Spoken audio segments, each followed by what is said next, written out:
Well, the Coyotes won last night, a surprising 3-2 shootout win over the Colorado Avalanche. I know you guys want us to talk about that game and go in depth, but we have a back-to-back to talk about. We have the Calgary Flames coming to town tonight, and we're going to talk about that game on tonight's episode. We have a special guest crossover episode, Locked On Coyotes and Locked On Flames, so be sure to stay tuned on this episode of Locked On Coyotes.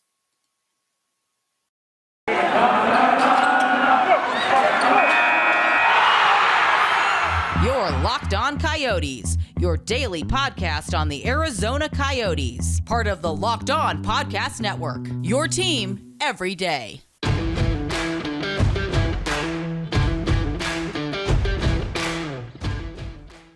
Welcome to the show, everybody. I'm Robyn Leonia, Carl Pavlik right below me. To my side, we have a special guest on this crossover episode, Locked On Coyotes, Locked On Flames, Jess Belmosto. Jess, how you doing? How did the Flames do yesterday? You know, I'm feeling great. It's a fantastic day to be a Flames fan after a very big win in Dallas. They had 2 goals in 37 seconds to finish up the game. So, we'll take what we can get. And to be honest, I can say the same thing about the Coyotes too. they somehow pulled off a shootout win in Denver, which is nuts. They broke the Avalanche's home win streak. An 18-game home win streak. They have not lost a home game since early December. November. Early November. Yeah. I love that band. It's only fitting that the Coyotes were the team that the Avalanche beat to start their 10-game win streak, and they lost it to the Coyotes. So I love that symmetry. Sometimes the world just works like that. It's wonderful hockey. Plus, the Coyotes always seem to be the team that just plays spoiler for a lot of teams. I mean, they just beat the Avalanche a couple weeks ago. They beat the frickin' Maple Leafs. I mean, the first game that we talked about, they lost to the Avalanche in the shootout. So, shootout's basically a coin flip. If you're the Avalanche, stop going to shootouts with bad teams, and maybe you'll win more. I don't think the Avalanche need to win more, but I mean, if they're looking to improve, that's one way. Absolutely. And I feel like shootouts, like you said, they're such a coin flip. You truly don't know how a skills competition is going to go, which makes it fun, but also really anxiety provoking. I'm glad the Flames have been able to avoid them for a large part of their season. Do you know offhand how many shootouts they've had? I don't think it's more than 5 or 3. Yeah. I think the broadcast yesterday mentioned that the Coyotes have had 3 shootouts so far, and this was their first win.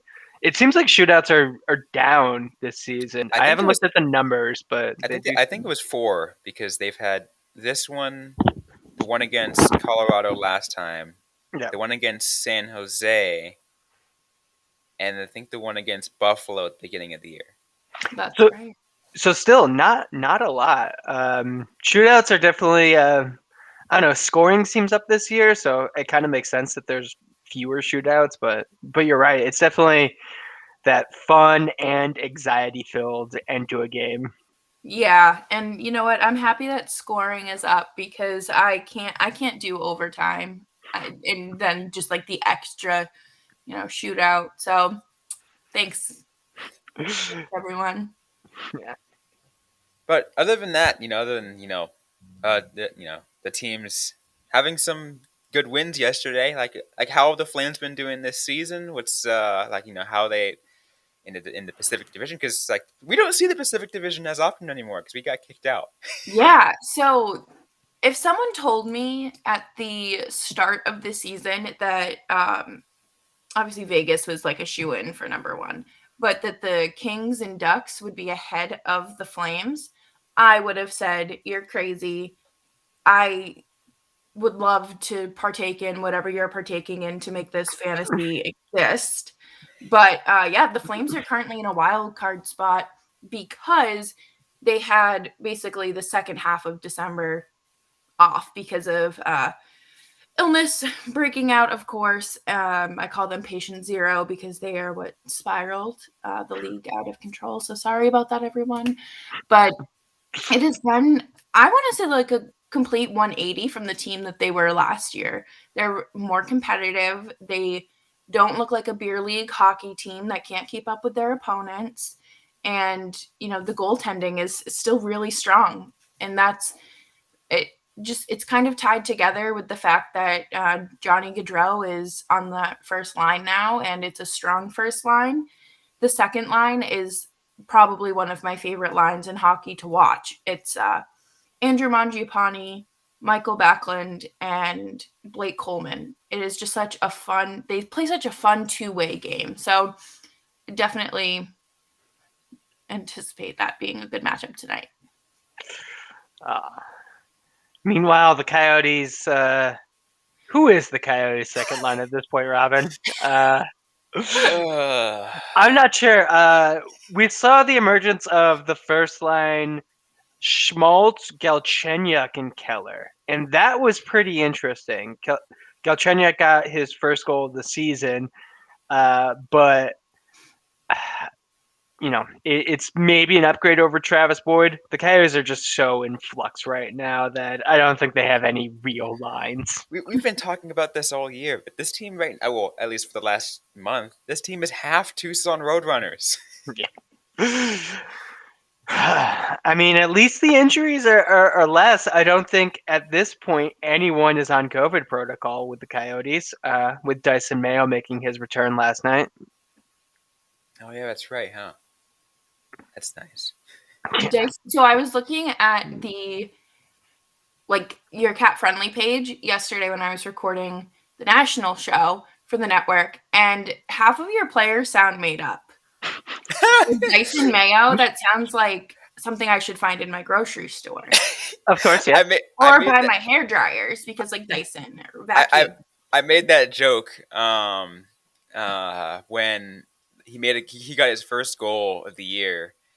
I think, and he's been with Tucson for the longest time, so I just made this joke because of that. He's like, "Oh, Dyson Mayo," and I tweeted out, "Vacuum mayonnaise." Honestly, and that's no shade or disrespect to him. Obviously, he doesn't pick his name, but I don't know. That sounds like a fun player to watch because of his name. Yeah. We get Carol Vamelka, who is nicknamed Veggies. So it's veggies and mayo. It's a great part of a sandwich. But yeah, he's a pretty fun, dynamic player. Interesting defenseman, as Robyn said, has spent a lot of time in the AHL. But with the Coyotes being in rebuild, it's plenty of opportunities. And honestly, I think he's one of the players who has stepped up and looked most comfortable, day in, day out in an NHL role. Even more so than Jonas Mosier, who honestly at this point played up for a while, but is maybe regressing a little bit. Maybe needs a little bit more time in Tucson. But Mayo has just been solid. I think he's going to be tough to take away from remove him from this roster going forward. Yeah, and you know what? I understand that you guys are in a rebuild. It's very frustrating. I don't think I've been alive for a true rebuild for any of my sports teams, but I'm very impressed that young guys are getting to play because there is this sort of stigma around Daryl Sutter and Brad Tree living in Calgary who don't let the younger players play. Brett Ritchie, I can't, he has played, I think, 20 games this season because he was injured and has no points.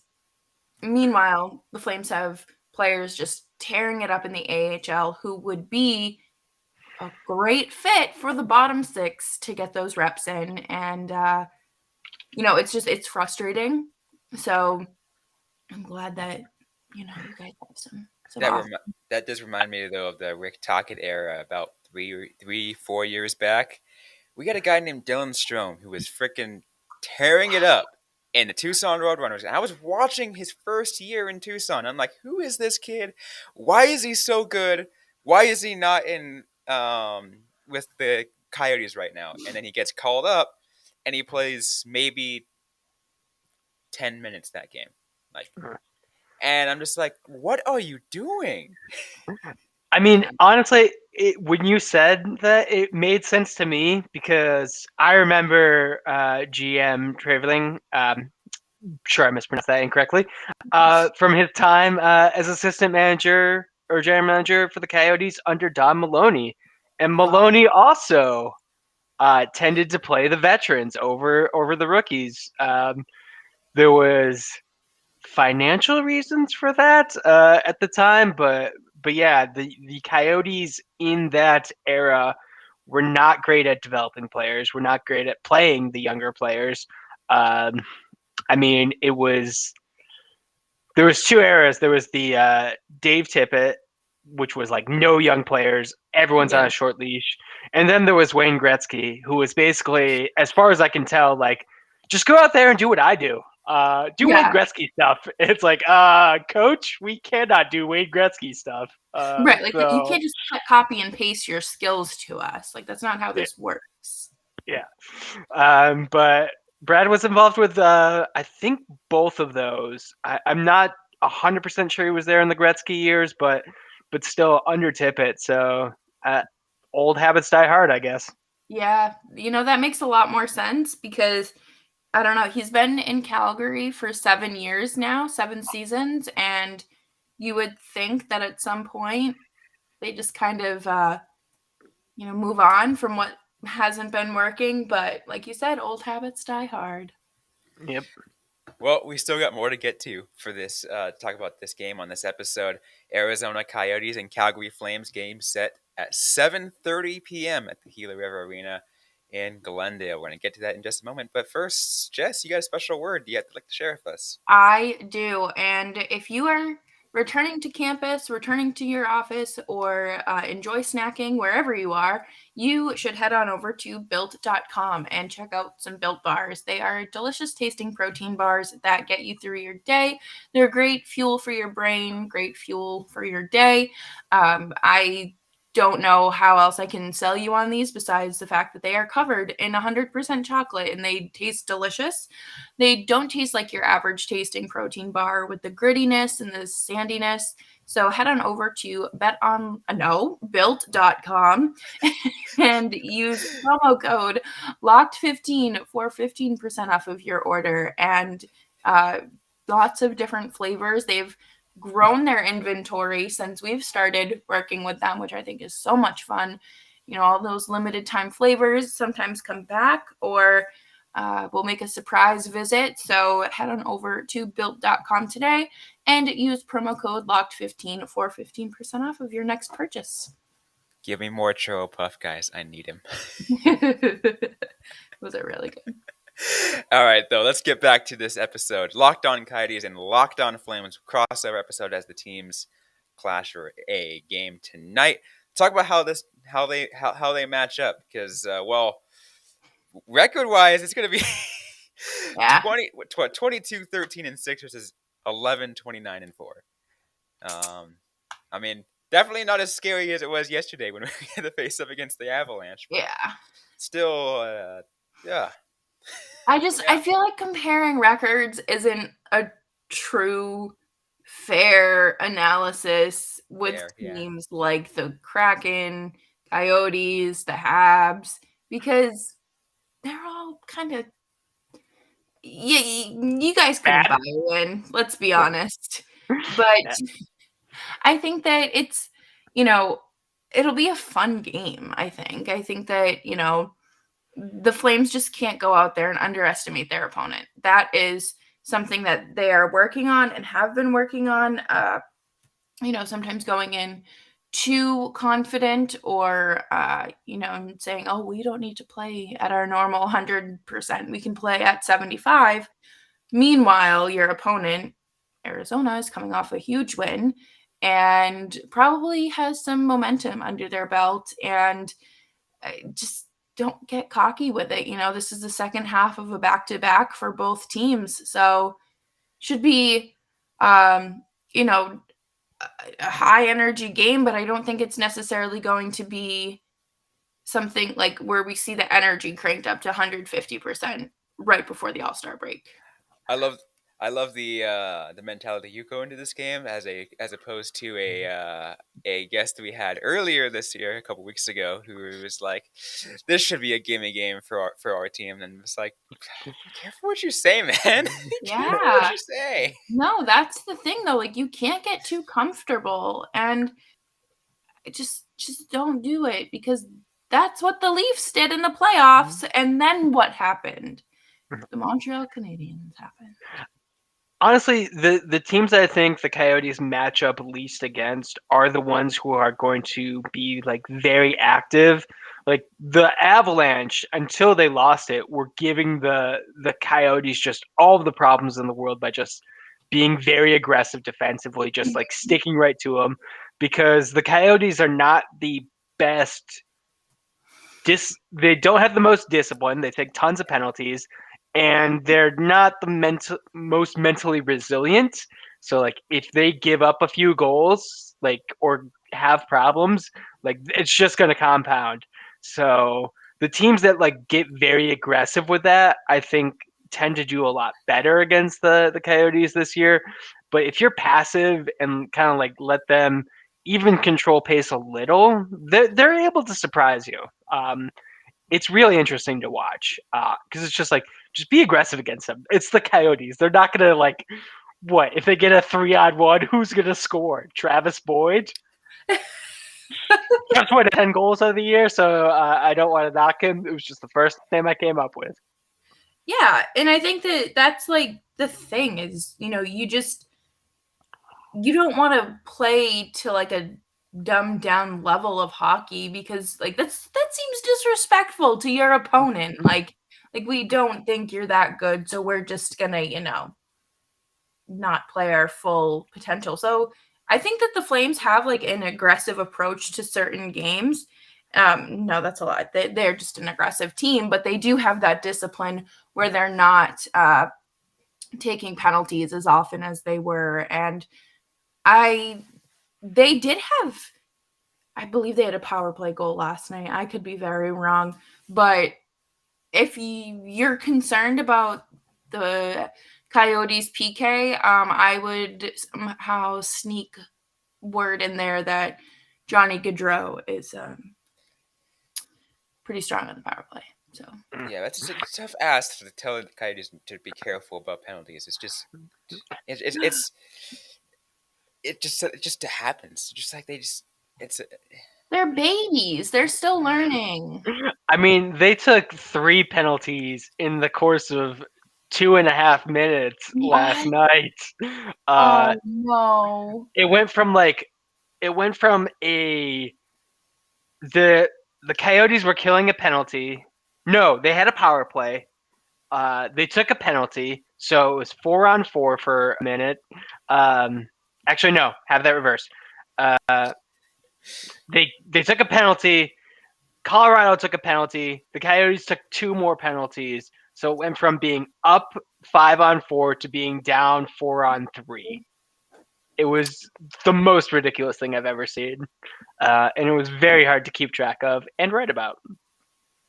Yeah, that's like one of those sequences where you're like, how do I fit all of this into a game recap without it seeming like super drawn out and just dumb?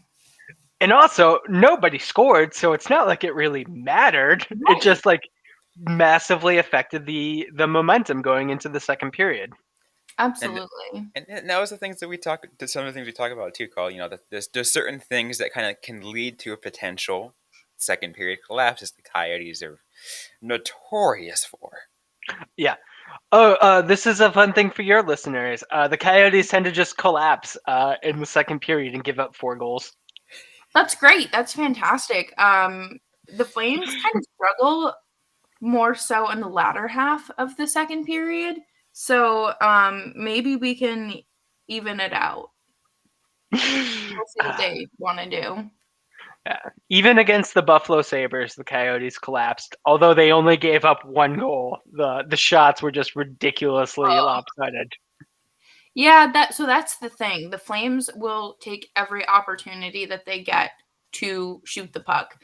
Last week they played Columbus and they set a franchise record for 62 shots on goal. So, Dang. yeah, they just were firing and launching them like no one's business. So, we'll have to see Another one how. of those nights for Vimelka. He's already had 345 save games this season. That dude's a freaking workhorse.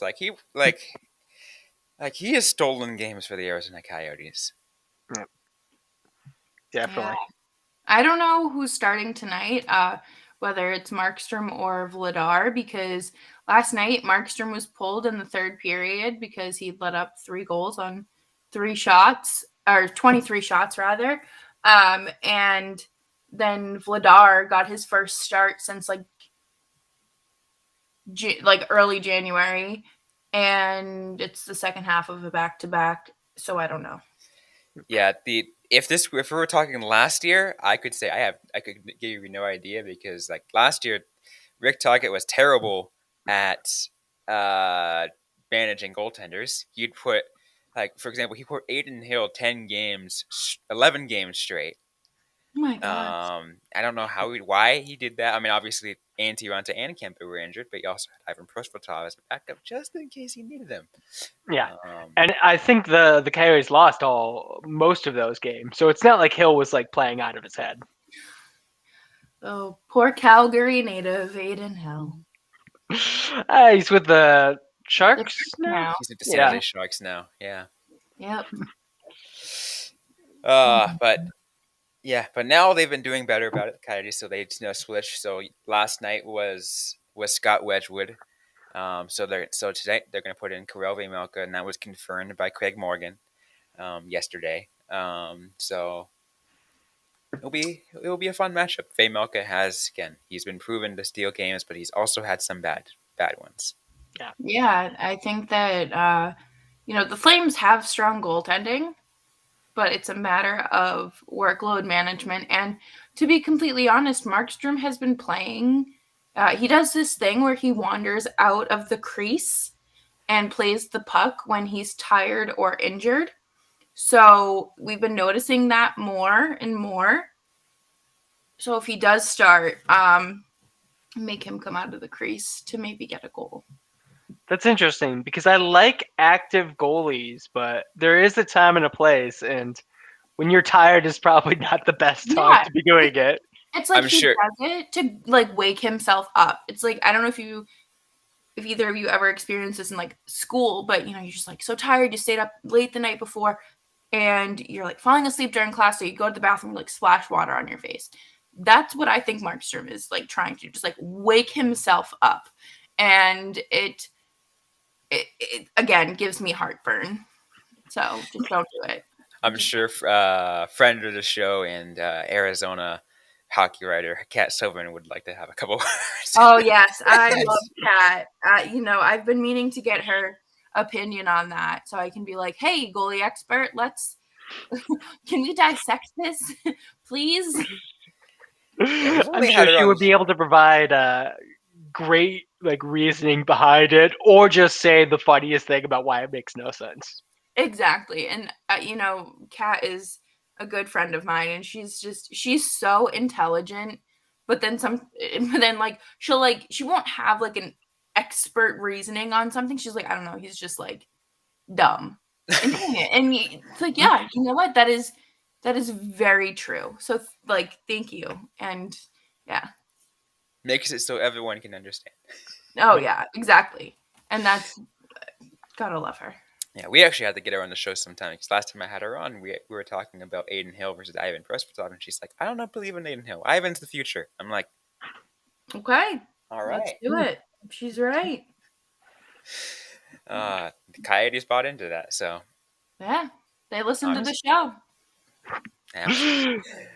Anyways, though, we still got more to get to on this episode of Locked On Coyotes and Locked On Flames. We are going to get to predictions of how this game is going to go. But first, I want to tell you guys about BetOnline, because BetOnline has covered this season with more props, odds, and lines than ever before as football continues its march through the playoffs, right to the big game in just a couple of weeks.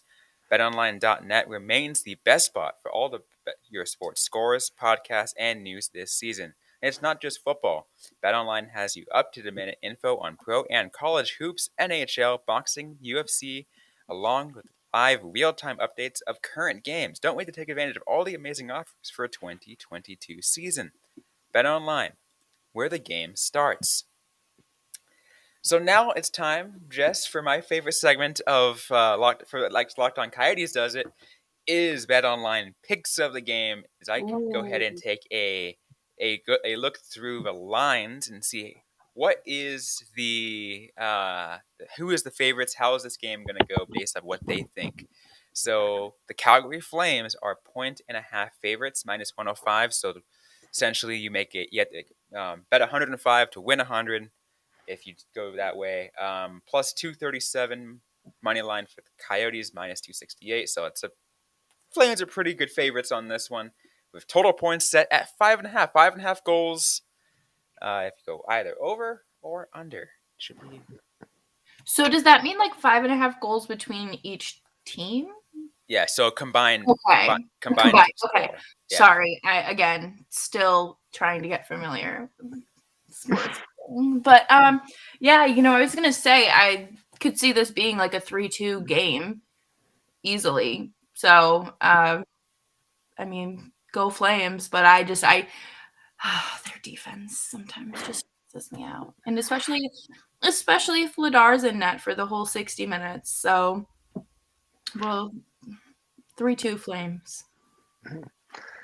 I mean, the Coyotes last night had what is probably one of the biggest upsets in sports betting history, especially hockey sports betting, just because that's relatively new, in America at least. And I'm kind of concerned about them being able to do it again. I like the 3-2 score, and I'm gonna do it. I'm gonna say 3-2 Coyotes. 3-2 Coyotes. All right, yeah. Like it. Trying to think how I think this game is going to go. I'm going to put my faith and my chips into Kirill Vejmelka. He has another good game. I'm going to be with everyone. This game's going to be under 5.5 points, so it's going to be.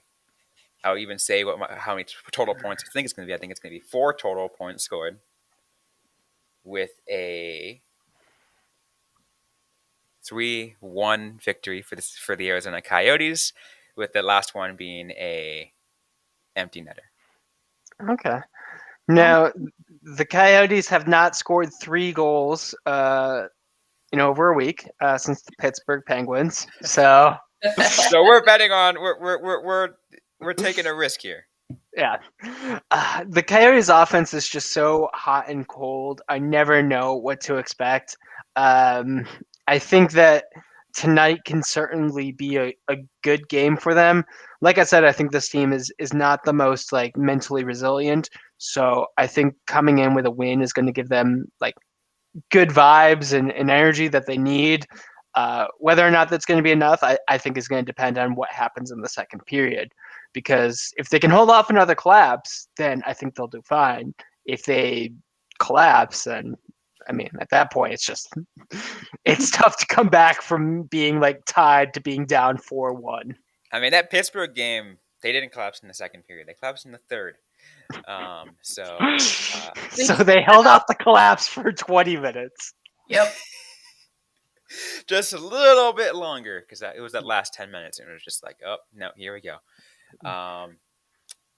If they can hold it off, if they can just say, if Vejmelka just has his game again, like he didn't have his game against Buffalo, if he has this game again, he'll do fine. I think the Coyotes will do fine. Any other props? My favorite first 9:59. Is there going to be a goal? I got to go get where that one is. It is Do you have it up? Okay, I think that freaking. They're different freaking call it pages. All right, so that is plus 120 for 10 or later, minus 150 for in the first 10 minutes. So essentially, I mean, like, if you want to try to make some money, you can try to make the bet on it goes happen 10 or later. Not much, but Uh, I think it'll uh, happen. I do. I think that the Flames will come out and just kind of set the tone. They have, I don't want to say a history of doing that because like they don't, but there have been a few games this season where they come out guns a-blazing and let their opponents know that they're here. So I'm sorry, Coyotes fans. yeah, but have they been doing that for the second game of back-to-backs? I think that's the real thing because both teams, I think, are going to be a little bit tired. Both of them That's had to true. travel, That is so very true. So no, plus, I don't think that they will. I didn't even think of taking that into consideration. I mean, who's to say? Because I mean, their opponents are also going to be tired, so Yeah, maybe that exactly. does something. I don't know. maybe because of that, we could all be wrong. This becomes a complete shootout because because everyone's just Exactly. I Like mean, this. what was that Sharks game? A 7-6 seven. shootout win? I think it was 7-8. I want to say something like that. The Coyotes will randomly have just basically Well, both teams taking shots at each other. that Shark team was a flash in the pan because both teams played absolutely terrible. Okay, so it was 8-7. It was after the Christmas break slash COVID issues. So two teams that were very rusty and probably still, food coma from Christmas feasts. It happens. I mean, yeah. It'll be interesting to see how this game goes.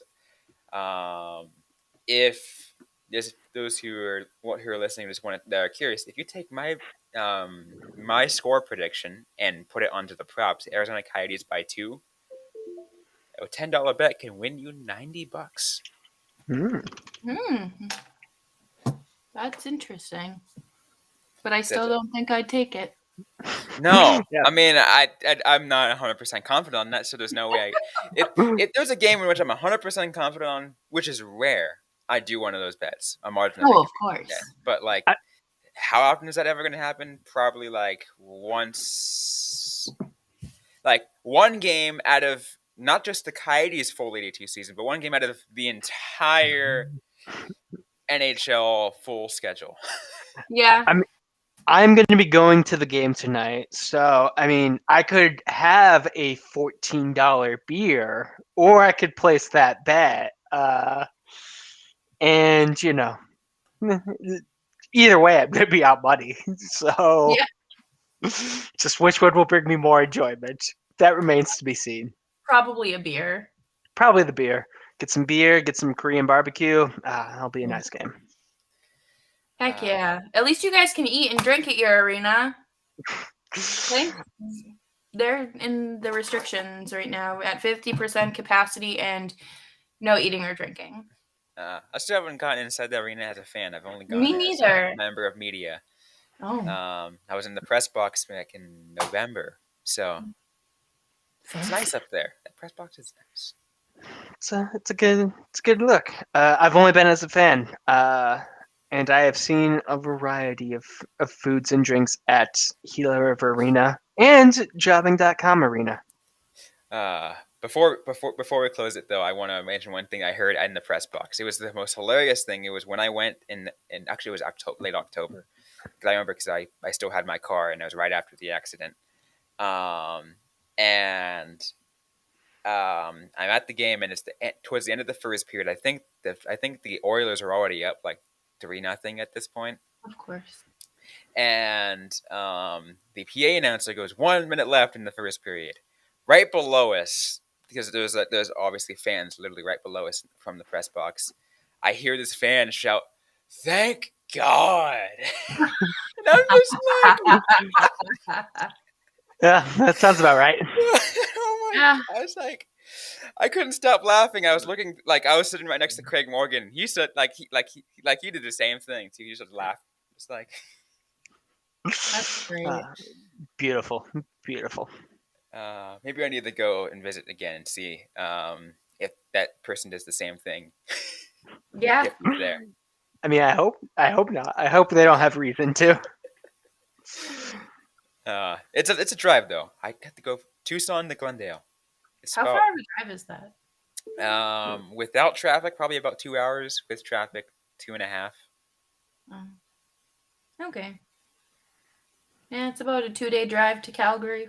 So I think I got you beat there. Just a Yeah. little. I mean, just a little bit. I've Thank done you long so much for drives. having me. Yeah, it's been a great episode.